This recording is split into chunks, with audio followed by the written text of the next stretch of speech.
Well, the holidays can be a joyous time spent with family, friends, but it can also be very stressful.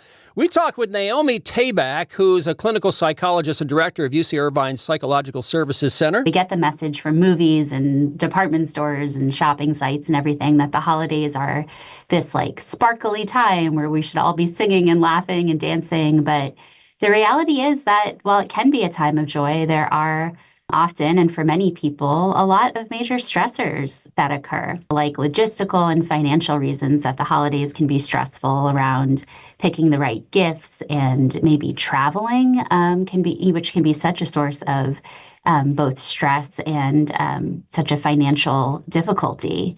Hosting people in the home, all of these things can be really disrupting and expensive.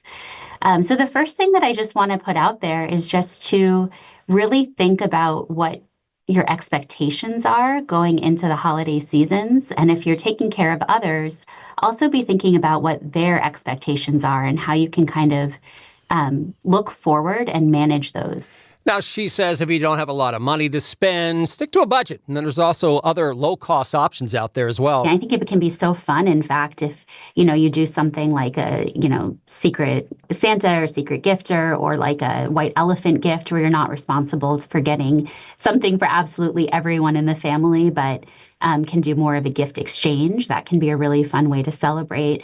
But I also love the idea of spending time together and having experiences together for the holidays. And a lot of those experiences can be free, especially for those of our listeners who live in beautiful Southern California, where we can, go to the beach or enjoy the nature all year round. Now, Tabak tells us there's likely to be disagreements with family members and at the gathering, especially after the election, which will just add to the stress. I know there's a lot of differences in how people are thinking about and approaching and interacting with different social and political issues right now.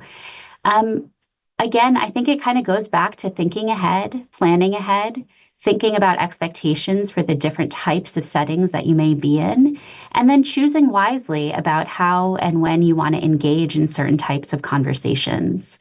We don't have control over how other people are going to respond to us or how they're going to approach conversations, but we can make decisions about how we handle ourselves and what kinds of situations or conversations we place ourselves in. And she says, finally, if you're feeling lonely or stressed, it's important to reach out for help. Thinking about what your sources of support are in your life, whether that is other people or places that you can go or activities that you can engage in. And then for anyone who feels like they need extra help over the holiday seasons, there are so many options out there for professional help.